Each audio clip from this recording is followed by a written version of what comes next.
Hello, and welcome back to the Injury Podcast. Season 3. This has been such a great experience. We have a special episode today. A lot of times in the past, I've had doctors on, therapists, psychologists, but today we have an exercise expert, someone that has their PhD in exercise science. He is an athletic trainer. He is a coach. He's worked with so many athletes over the years. And I wanted to have him come in to shed some light on how to prevent injuries, how to pace ourselves in races, and some tips to help prevent injuries, and then also how to come back after an injury, setting goals, and a whole variety of other topics. So welcome. And I also want to set a disclaimer here. This podcast is for educational purposes. It is not intended to diagnose, treat a specific condition. Please go and see your physician or healthcare provider for that. And with that, I'd like to introduce our guest today, Dr. Troy Rand. Thank you so much for coming into the studio today, Dr. Rand. I really appreciate it. And what we're going to be talking about, and like I said in the intro, is we've had a lot of doctors on the show that are medical doctors, orthopedic surgeons, psychologists, and I haven't had somebody that's an exercise expert and a trainer that deals with athletes that have been in either injured in a sport, injured in training. And I wanted to have someone on the episode to be able to educate and shed light on best practices, how to get the best use out of the training, be able to prepare and perform. And you know, and before we start off, this is not, if you're out there, don't tune out. This is just not for high school athletes or pro athletes or collegiate athletes. In our society today, so many people are weekend warriors. They want to run 5Ks. They want to run marathons. They want to do triathlons. They want to do jujitsu. They want to do a variety of different things. We're in a very active society. And because of that, the information that we're going to share is applicable to people of many different ages and different expertise levels. So with that, I'd like to welcome you, Dr. Rand. Thank you for coming on today. Thank you for having me, Dr. Craig. Yeah, great. Was it easy getting to the studio today? There's a lot of traffic down in here today. It wasn't too bad. My maps took me kind of a weird roundabout way, so I just decided to find a parking space and walk over. We are broadcasting from South Florida, and it is wintertime now. Everybody is down here, so the roads are filled, and it's great to be down here. It's 81 degrees, I think, today. Not a bad winter, 81 degrees. I can handle that. And you're from Iowa originally, correct? Originally Iowa. I spent a lot of my life in California, so I knew there was life without snow. Okay. But I went back to Iowa and then did grad school in Nebraska, so I spent a lot of years in the snow, and then I made my way to South Florida, and I love it down here. Great. So in what got you interested in exercise science and pursuing your degree in PhD in that field and working with people? So it started out when I was about 18 or 19. I was getting into working out, and I didn't know what I was doing. And the magazines would say one thing one month, and then they would contradict themselves the exact next month. And it's like, you just said something different.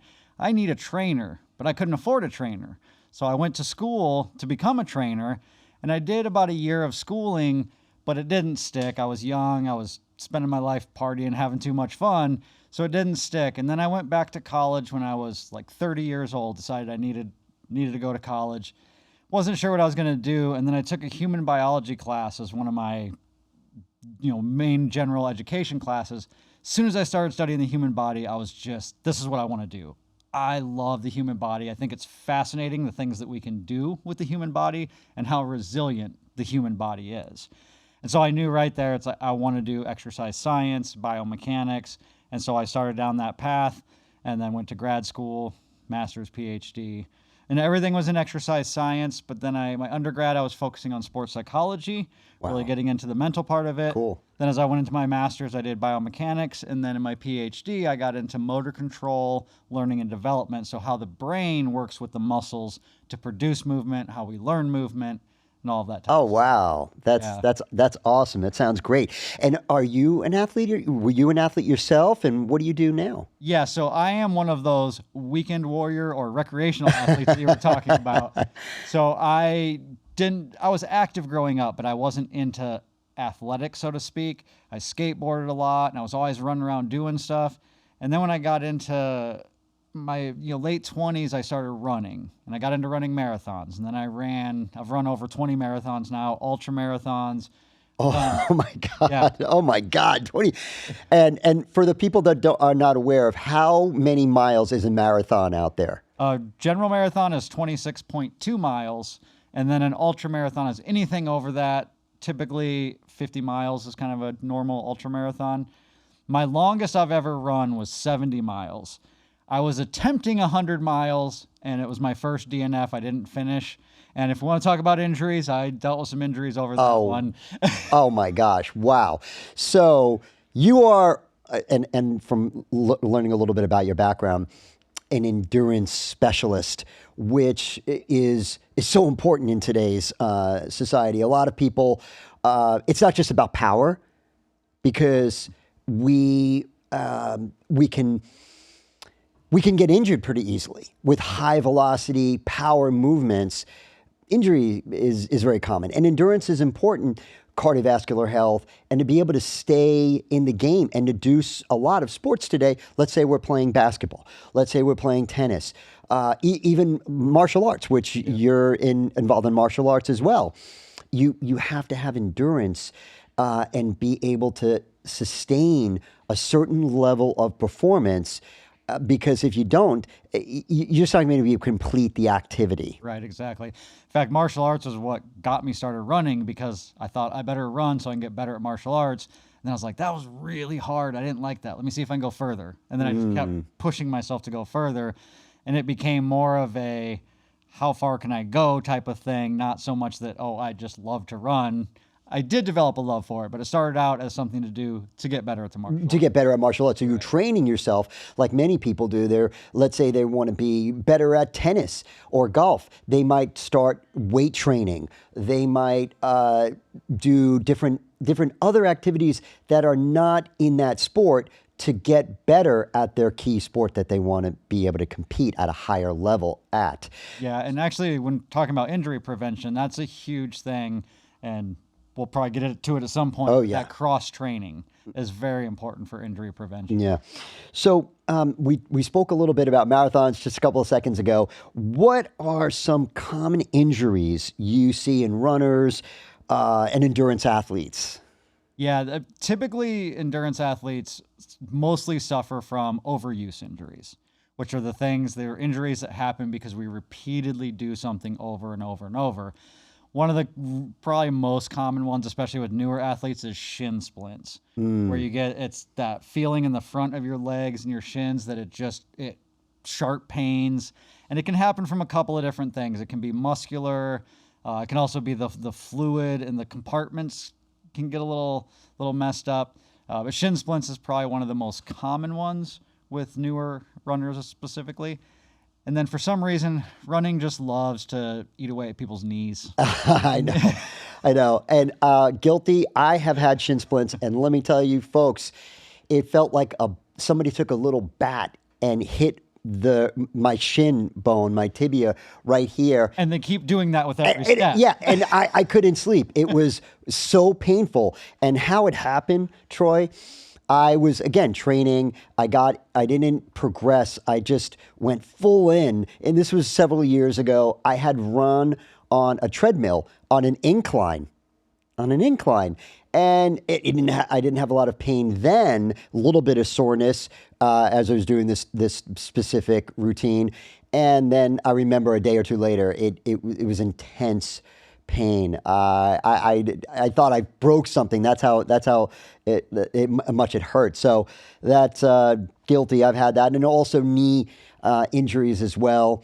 I've experienced those, and I treat a lot of patients that have had knee injuries and back injuries because sometimes people with back pain, they'll compensate and they'll walk a little differently or run differently, and they'll compensate and they'll run off center a little. Their stride won't be correct biomechanically, and they'll degenerate parts of their knee quicker, causing maybe meniscus tear or other injuries that are related to the knee. So, Yeah, and when you have things like knee injuries, lots of times the problem isn't actually the knee. That's what's being injured, but your problem, like you're alluding to, maybe upstream or downstream. So you might be walking a little differently because of your back, or then you're running differently because of your back, which then results in the knee. okay, right. So with endurance athletes, overuse type of injuries that you're doing, obviously because you're running a lot, you're putting more wear and tear on joints, on muscles, on certain structures, so you're going to injure that. What are some things that people can do to train smarter, to prevent these kind of things from happening? What are a couple of tips that that people can do to avoid this? So the number one thing is starting small and progressing within your means. Now, you don't always have to progress super slow, but you have to pay attention and maybe step it back a little bit if you're starting to get some of those overuse injuries.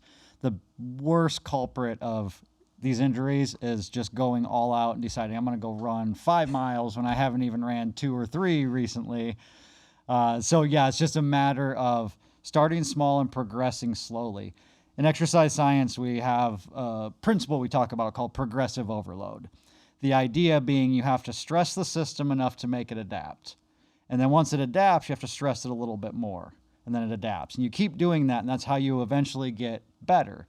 But if you start here and stress the system way up here, the system's going to collapse. Oh, So we want to progressively overload just enough to get stronger. And a good example with running, you may hear the 10% rule, that you shouldn't increase your weekly mileage by more than 10%. Now, I don't always follow this to a T, because if you're running 10 miles a week, that means the next week you can only run 11. And the next week you can run 12.1. And then you can run 13.3. So the 10% doesn't always apply, but when you're getting up into the bigger mileage, 10% is about right. So when you're at 20 miles, you don't want to go to 26 miles. You want to go to 22, just progressively increasing. right. What are some red flags that if people are training out there, they're running, that they might experience that you've seen in athletes you've worked with to know, hey, back off, stop. Let's stop training for a little bit, or we need to change something. Yeah, I'd say the number one thing is you can go off the soreness. Like if your athletes are extremely sore, they've done too much. Now, people who lift weights know that soreness goes along with lifting weights. If you run long, you're going to get sore, but there's a difference between being a little bit sore and needing a assistive device to sit on the toilet. And if you're getting so sore that you need help to get up and down, Big you've red gone a flag. little too much. Now, that being said, when you do something like a marathon, the event itself is going to put you at that position. And I think that's a little different because that's more of an end goal. And, you know, if you push yourself a little too far in that situation, we don't want to injure ourselves, but you're going to push yourself past what's comfortable in that situation. Yeah. But if you do it too early in training, you're not going to make it to the marathon. And so that's what we want to watch, is that Right. early on in the training. Right. So I just want you folks out there to listen to what we're talking about. Now, people that listen to our podcast are from all different health ranges. Some people are very fit. Some people are not. Some people are younger. Some people are older. Before you start any exercise program, please check with your physician or health provider, because some things for one person can be really detrimental to another, and we want people to make sure that they are exercising safely, that they're getting the benefit of exercise and they're not hurting themselves. So somebody that's 20 years old can sometimes do things at a different pace than somebody that is 50. And again, everybody's at a different level. So that's important for me just to, again, with the disclaimers, just making sure that people out there are aware of. Now, take me through. Let's say I came to your coach and you help people prepare for marathons and triathlons, right? Those kind of races. Take me through somebody. I'm a novice. I haven't run. I've maybe done a few 5Ks. I've done a couple of turkey trots, but I haven't done a mini marathon or triathlon or anything like that. How do you start with a person like that?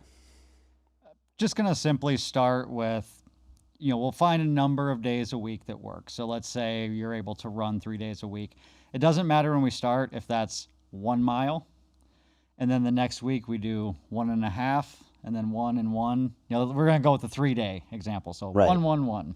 Next week we're going to get you up to 1, 2, 1. Again, early on we can kind of pass up that 10% rule. Right. So we're going from 3 miles to 4 miles. But once we start getting up there a little bit, we're going to bring back the increases, not increase so much.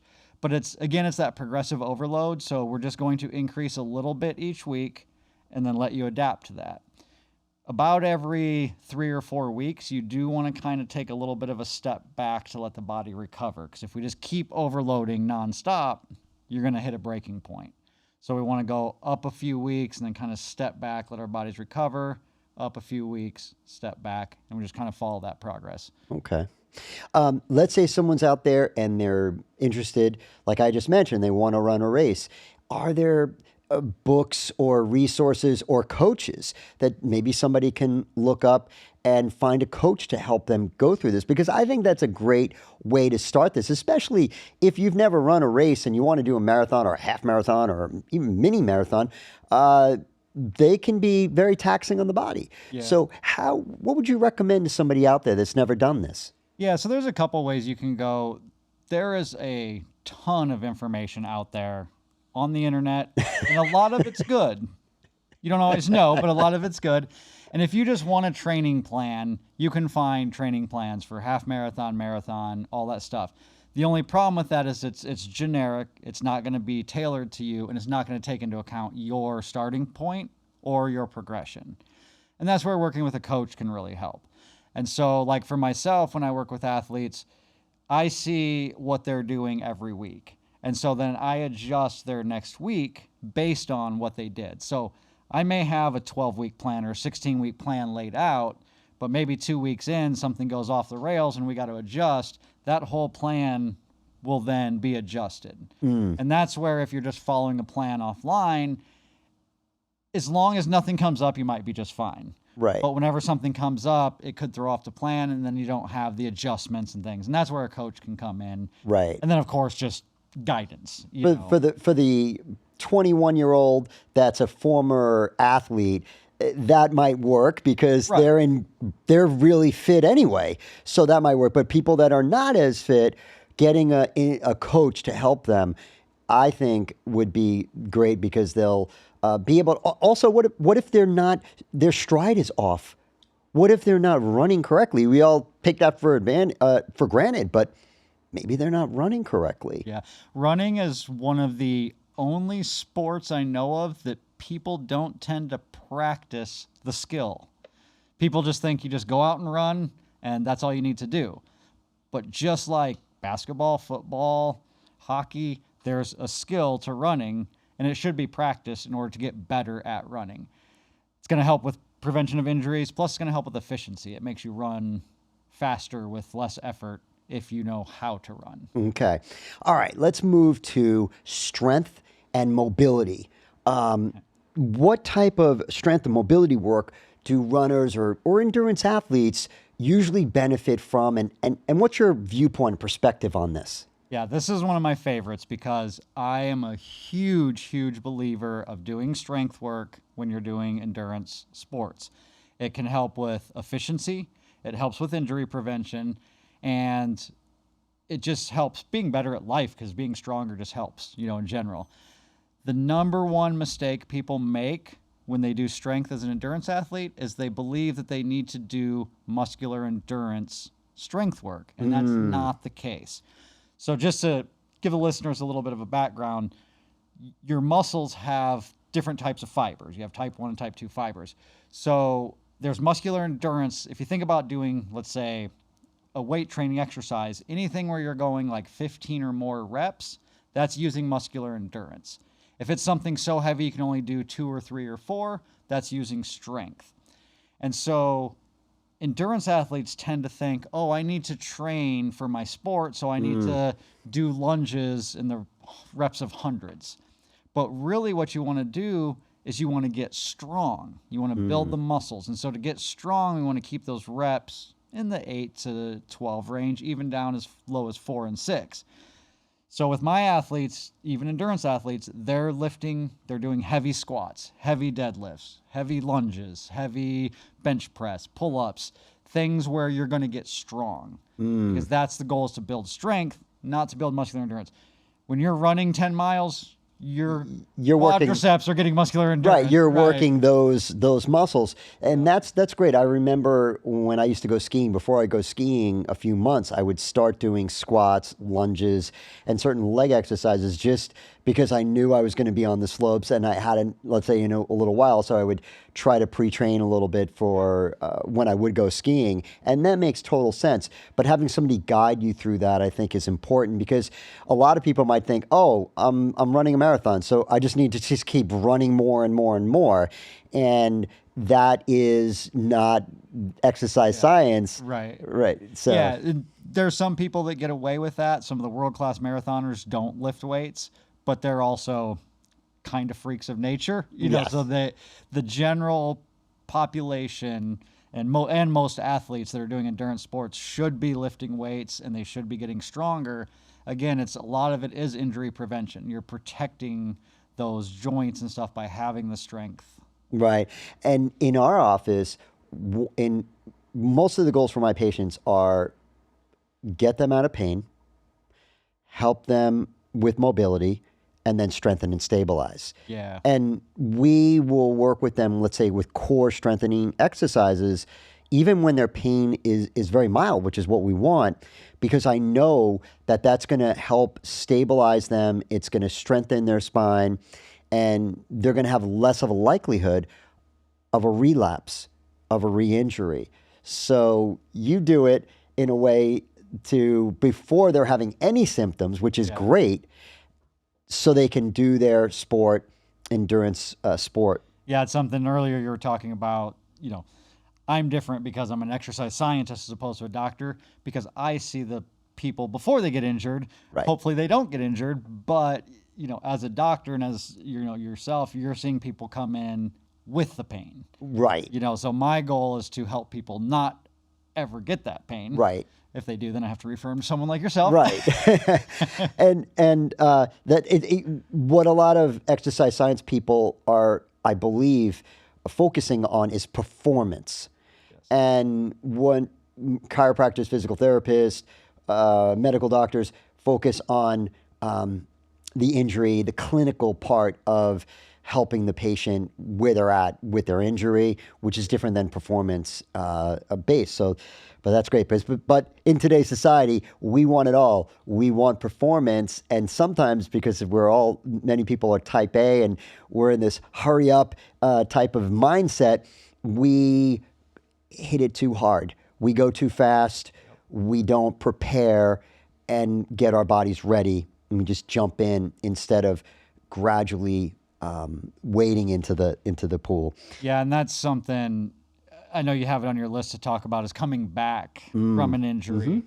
And that's where you really see this problem, because once you've achieved a certain level of performance and then you get injured or something takes you away from it and you come back, you naturally want to go right back to where you were. So if you were used to running 25 miles a week and then all of a sudden you haven't run for 6 months and you go back to running, you want to get back to that 25 miles right away, but you can't do that.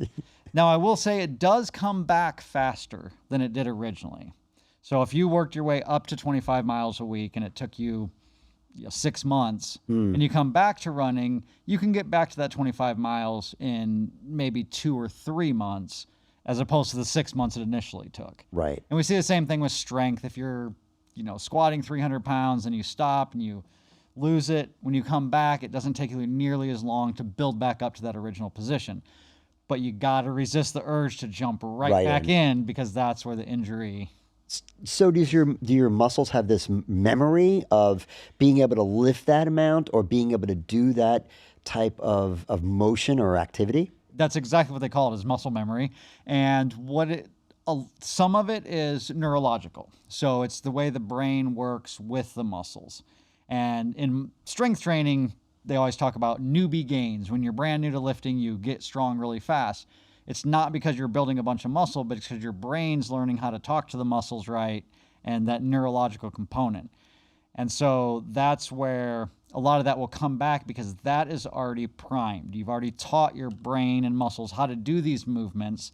And so even though it's been off for a while, when you come back, your brain's like, I know how to do this. Just got to build up that strength again. So those muscles have to get bigger in size and get stronger. Okay. So you mentioned before earlier that you had worked with people that did CrossFit and you had done CrossFit yourself. How do you, with some of your clients, do you do CrossFit type of workouts, and also what's your perspective on CrossFit? Yeah. So CrossFit, I think, is an amazing program as long as it's done correctly. And actually, for the people that don't know what it is out there, if you could explain what it is. So CrossFit it basically was, Greg Glassman's the guy who invented CrossFit, and he didn't invent anything. He just took a bunch of training principles and put them together. But what he did is he created a program where people would run, jump, throw, lift weights, doing all these modalities. And it's a really good program if you look at the science of it. He focuses not just on strength, endurance, but he also accuracy, balance, a lot of good broad overall components.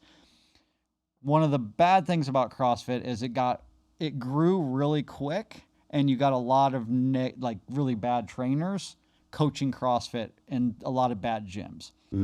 Also, so CrossFit, you typically come into a gym and you do a workout that is a timed workout. So you'll have certain movements you're doing and you're trying to get it done as fast as you can.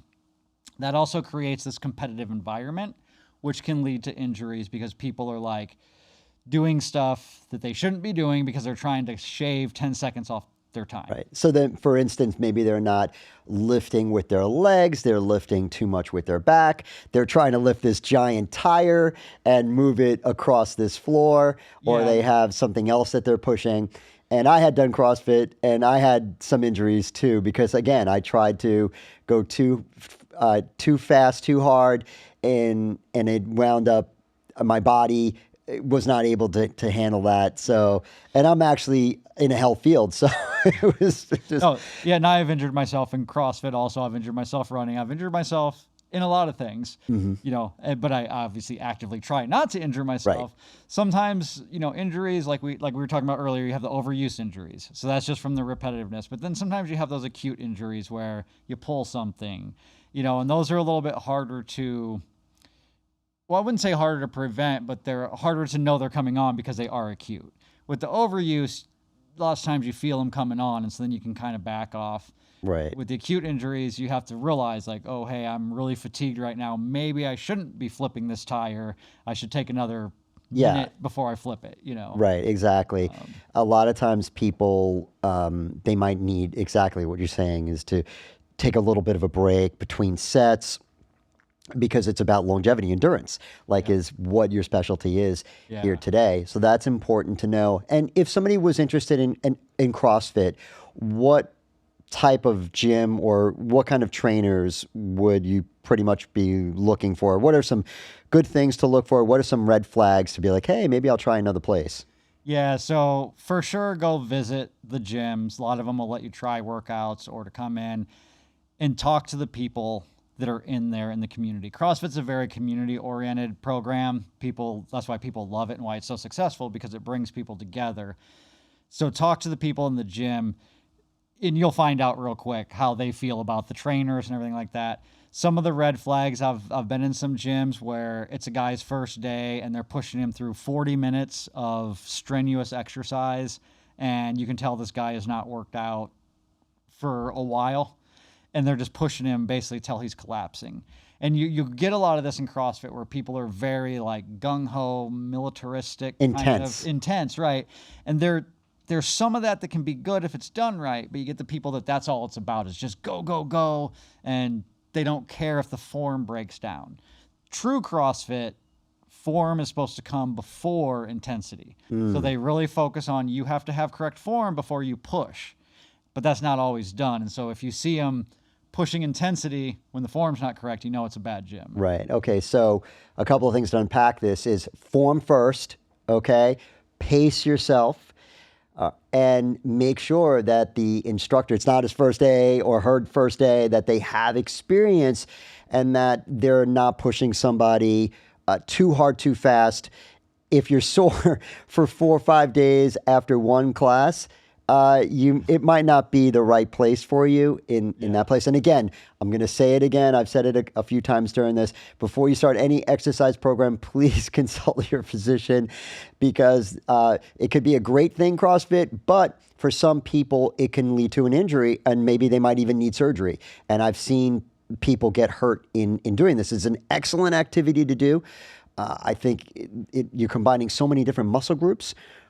Excellent workout, but again, form first. Form first. You heard it from Dr. Rand. Form first, yes, and intensity after.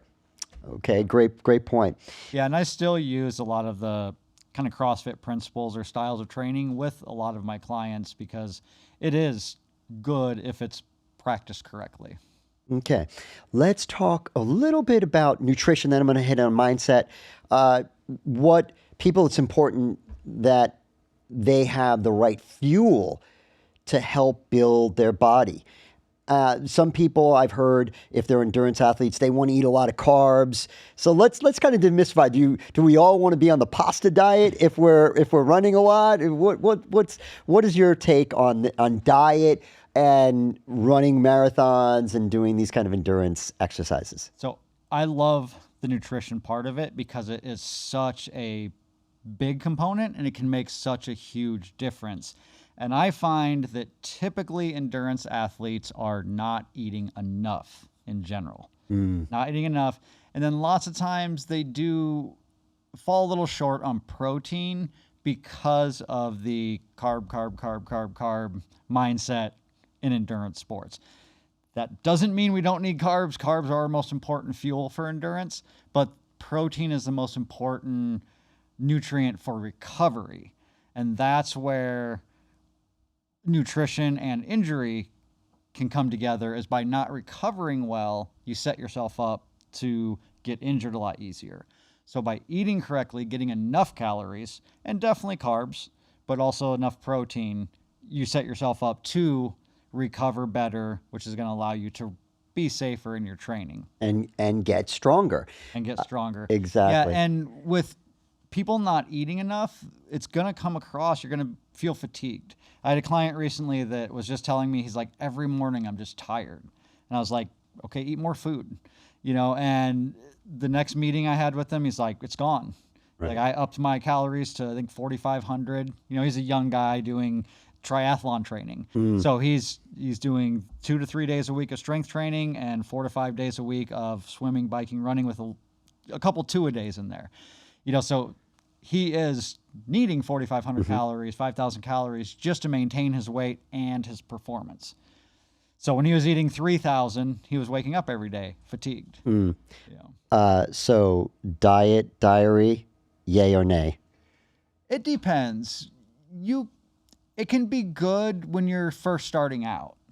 It's not necessary all the time or long term. But when you're first trying to get your diet under control, keeping track of what you're eating can be very important because you have no way of knowing what was effective. And when it comes to the long run or the race, like the marathon, that's very important to practice your nutrition beforehand so that when it comes to race day, you know what you're doing. And in that case, I have a chart that I fill out. So I write down What I plan on as far as like protein, carbs, fat, all that, even sodium, caffeine, I put what I want to eat before I run, what I'm going to eat during my run, and then what I'm planning to eat right after for recovery. I fill all that in, and then I make notes. Was I tired the next day? Sometimes when you run 15, 20 miles, you're going to be tired the next day regardless. But you can tell if you were super tired and it likely is from not eating enough, or you were able to refuel. So keeping track of what you're doing so that you know what works is very important. Day in, day out, once you get a handle on your nutrition, I don't think you have to log everything, track everything. You just kind of know. That being said, sometimes it's easier to fall off course if you're not keeping track. And so in that case, maybe it's better just to keep track. Right. Great. So this is a great reason why if somebody is out there and they want to run a marathon, they never have, or a mini marathon or a triathlon, that they get a coach, because they're going to help you prepare, make sure that your nutrition is intact, make sure that your weight training is there, so you're stronger, you're going to be less likely to be injured, and you're going to make sure that you're running properly, lifting properly, so you could perform at a higher level. Form first. I like that. I like that. So I know some apps. I've used MyFitnessPal.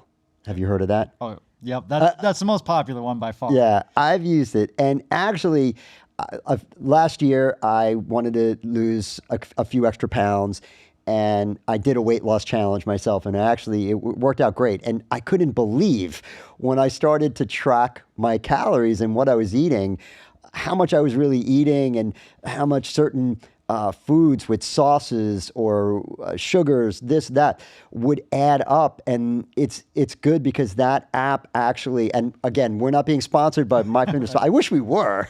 It would be great. If you're out there. If you're out there and you want to contact me, let me know, because I love the app. And it also, it synced with my Apple Watch. So I was able to gauge how much calories I burned versus what I took in. So it was kind of neat to get a idea of where I was, what my score was for the day, and so I could understand that. But what it doesn't do is it doesn't have a coach be able to guide you on, well, what kind of proteins, how much protein you should have, the macros were like, so for you to have a plan.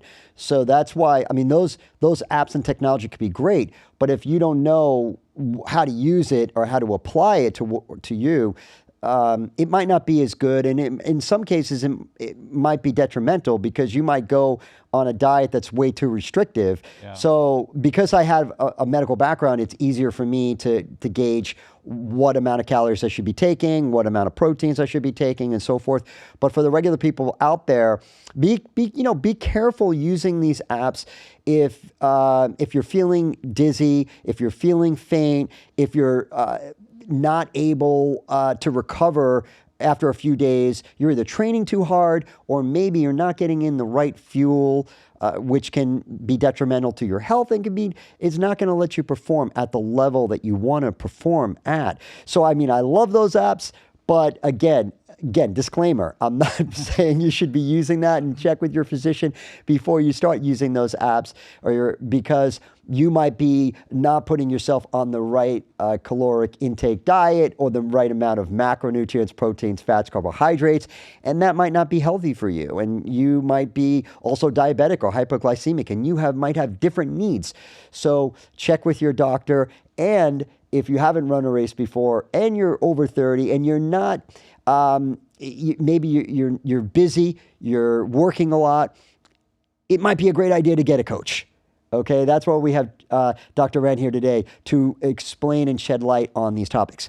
Nutrition is probably one of the places where there's the most misinformation out there, because it's just the media nonstop publishes everything wrong, right? Because they like the headlines.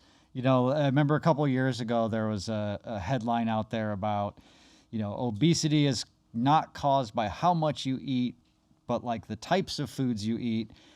And they were running with this And what it was an article that these scientists had written as a position paper. There was no data in there, no actual studies. It was a position paper, so it was purely opinion promoting a hypothesis, which is fine in science. We do that.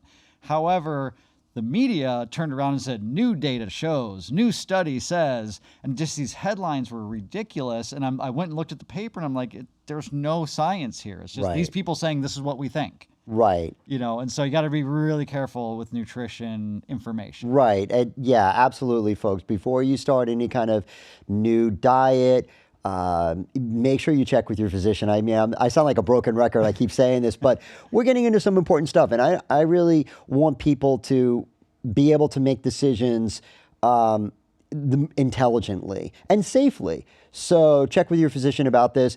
Apps these kind of technology can be great, but you want to, again, make sure you're using it properly because they are misused and sometimes they're going to affect us in a negative way. That's all I'm saying about that. Hydration. In South Florida, we really have to work on hydration. Yes, we do. Yeah, so really anywhere you are, hydration's important. The amount of performance you lose with just a little bit of dehydration is crazy. Like, it doesn't take much dehydration to really suffer. And hydration is not just the water you drink, but also the electrolytes, like the sodium, potassium, magnesium, calcium. Those are all electrolytes, and those are very important for muscle function. Those are used a lot in muscles contracting. And what happens is we have our fluid balance, we have our electrolytes, and you can actually get dehydrated where you don't have enough water, but you can still have maybe too much sodium for the amount of water. Or it can be the other way where you have so much water, but you don't have enough sodium. So sometimes just drinking plain water isn't always the best because we want to make sure we're getting the sodium. And so things like sports drinks, Gatorade, stuff like that will have sodium in it. There's also drink mixes you can put in your water that have a lot of sodium.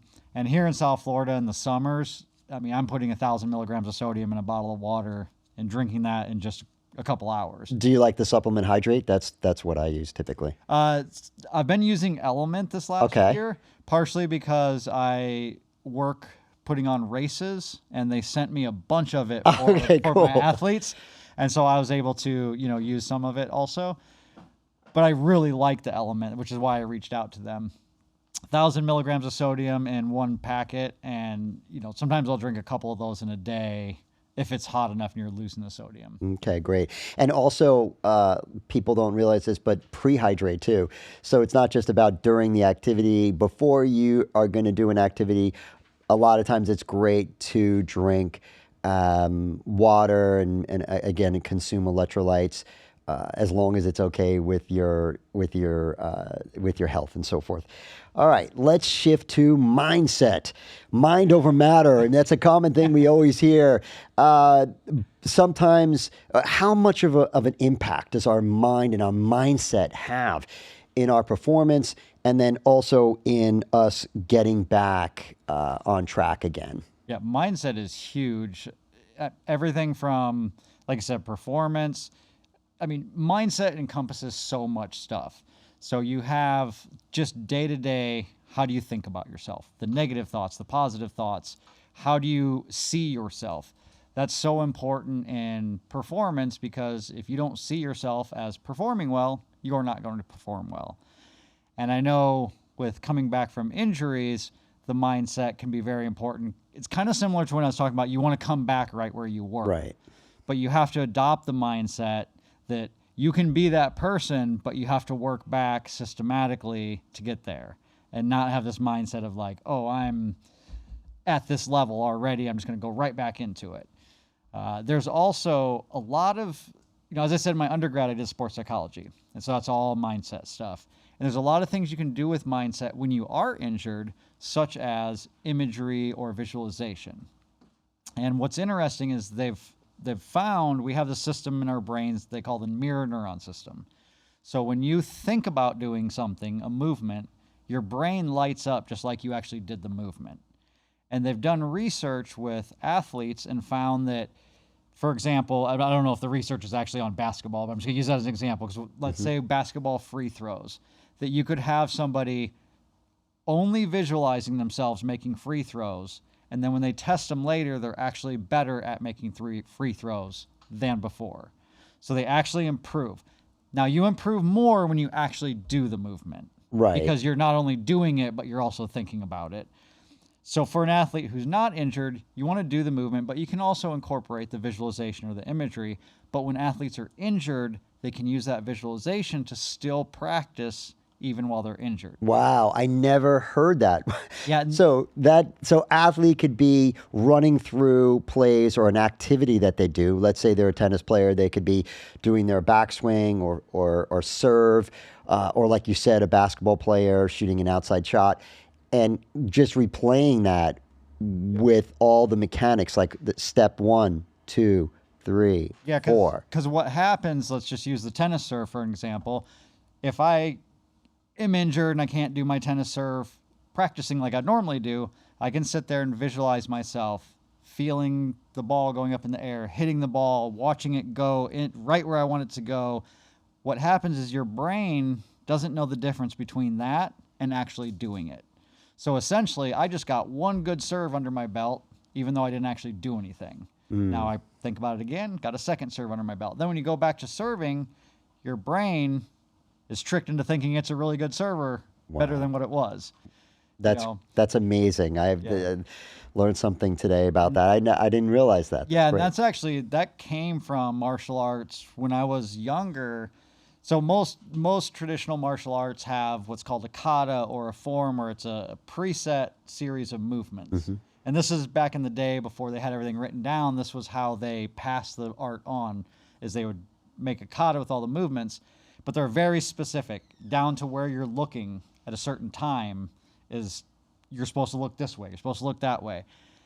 Our instructors sometimes would have us practice our kata and then kneel down, close our eyes, and visualize ourselves going through that kata with perfect form. And then get up and practice it again. And then kneel down and close our eyes and practice it again, or visualize it. And we do that. And then I took that on, I started doing it with skateboarding.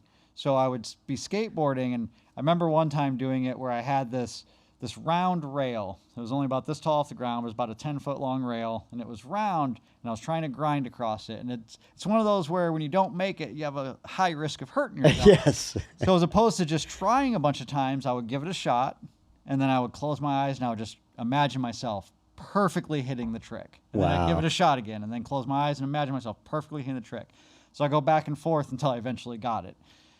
Now, I don't know for sure that I reduced how many tries it took, but that was the idea, is that by practicing it in my head, I was landing it in my head. My brain doesn't know the difference. Now it's easier to land it in real life. So these techniques, when you work with your clients, how do you incorporate mindset in helping somebody? Like, let's say if I wanted to do a triathlon or I wanted to do a marathon, give me an example of how you would help me or someone out there. Yeah, so just using the imagery example, because mindset incorporates a lot of different things, but imagery is one of the really important ones. I would have, let's say, triathlon. So I'm going to have my athlete imagining themselves at the beginning of the race, standing there waiting to go in the water. Imagine the crowd around you, and imagine yourself feeling just super confident, like you're gonna kill this. You know, getting that mindset of like, I feel like I have superpowers. I'm gonna go kill this race. Then you're gonna imagine being in the water, all the people around you, maybe getting hit with the arms that are flailing, looking up, sighting the buoys, trying to figure out where you're going. But you're confident and you're strong and you're just feeling great.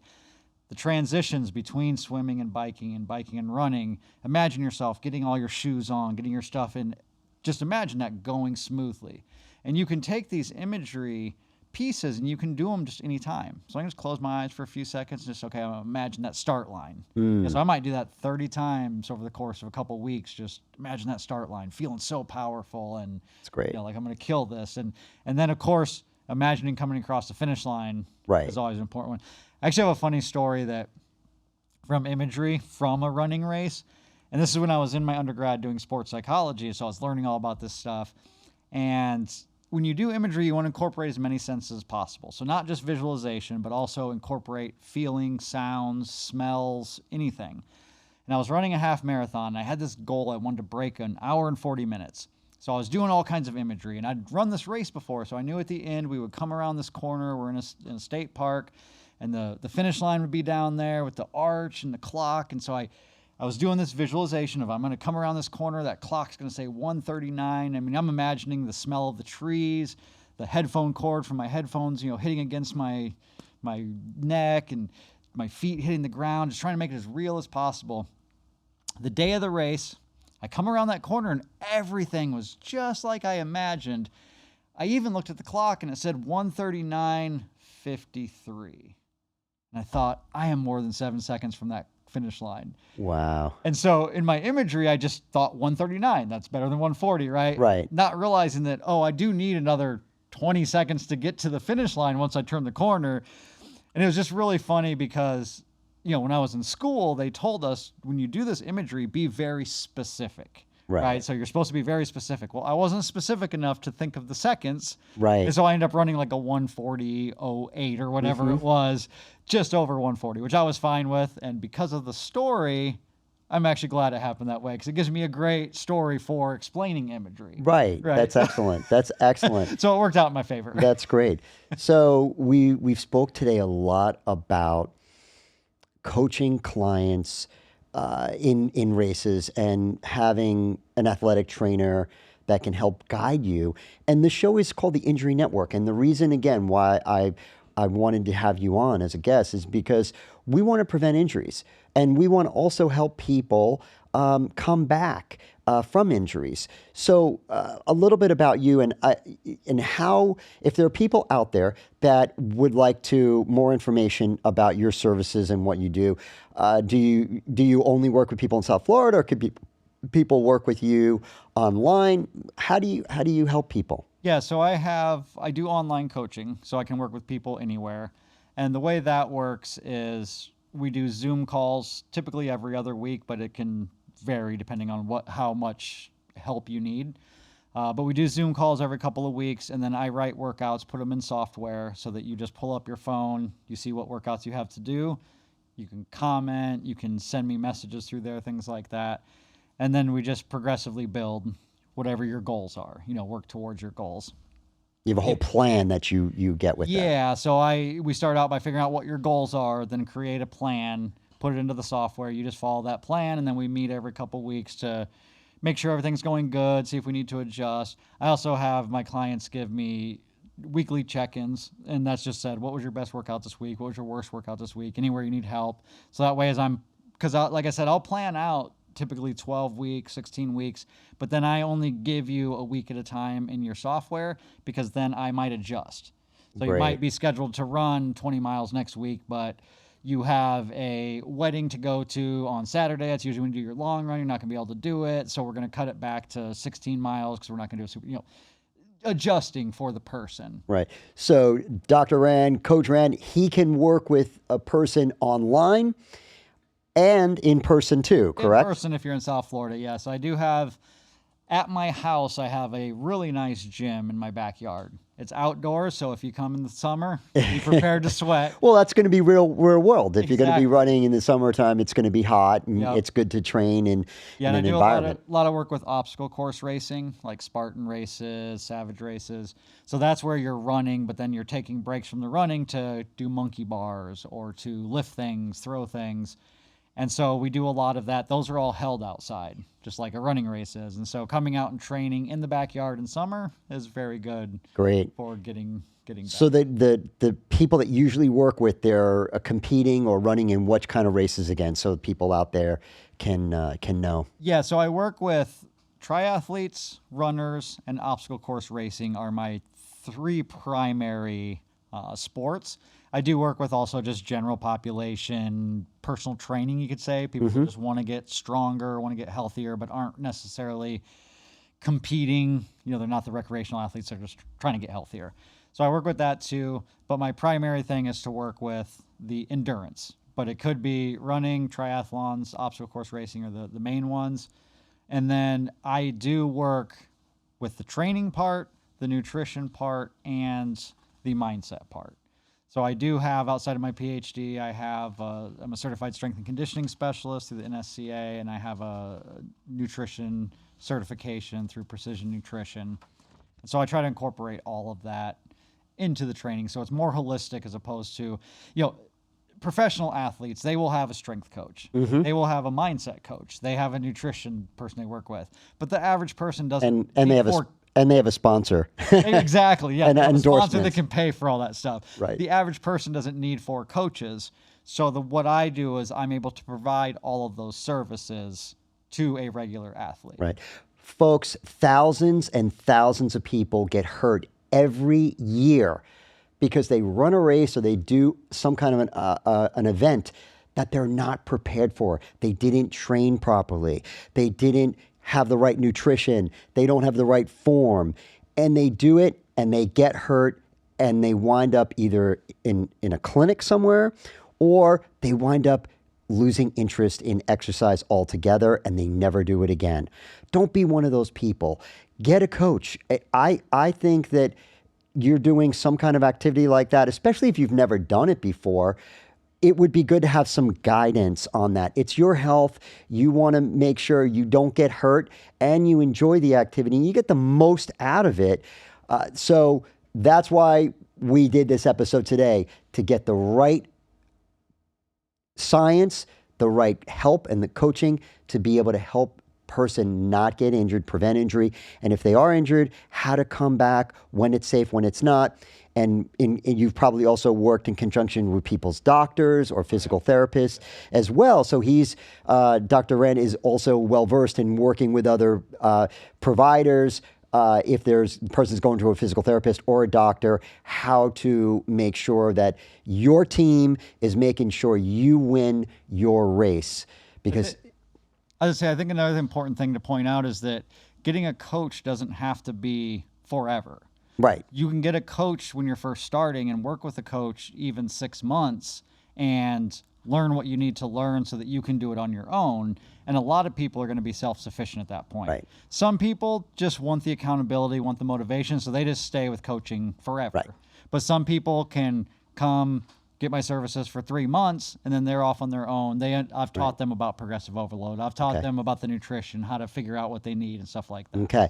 So we're in our show notes, we're going to have Dr. Troy Wren's contact information so you can reach out to him. If you want to also say your phone number or your email, how they can reach you, that's great. You could share that with the audience. We are running close to out of our time, but I wanted to present this gift to you. We have a ritual here at the end of our podcast where we have a superhero tumbler giveaway. And superhero to us represents comeback, strong again, power, being able to overcome. And we have many tumblers here. We have Wonder Woman, Batman, Superman, Hulk, Deadpool, Captain America. And I wanted to give you a gift, and I wanted you to pick one of the tumblers that are right behind you over here, of which one you like and why it resonates with you. All right. I didn't realize I was going to get a tumbler associated with my pick. And the funny thing is, my pick was Wonder Woman. Okay. And that makes it really funny. I get a Wonder Woman tumbler. I looked at the list, and I love the courage is doing something in face of the fear. So a lot of people think that courage is not being fearful, but courage is actually being fearful but doing something anyways. If you're not fearful, it doesn't take courage to do it because you're not scared. And so that's something that's really resonates with me. On top of that, Wonder Woman was also my first crush. I was like 5 years old, didn't even know why, but I just thought she was so pretty.